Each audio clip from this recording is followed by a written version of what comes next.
sign the budgets, but the current year budget has now been resolved.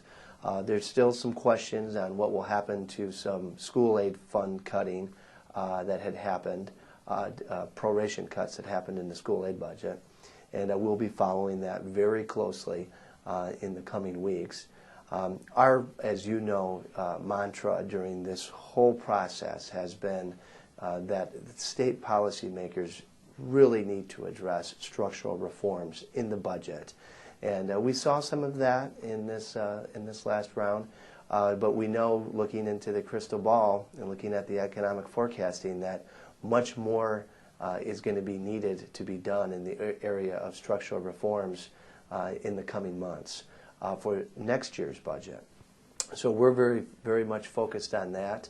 And we're also talking very often to our elected officials about different structural reforms that need to be in place.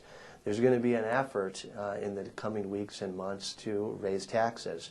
We're afraid that some of those taxes will be raised on the backs of small business folks from across the state that right now can't afford it because of the situations that they're in.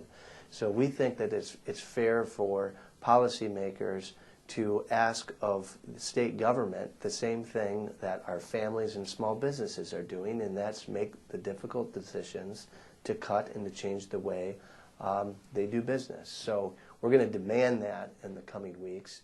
We're going to hope that they initiate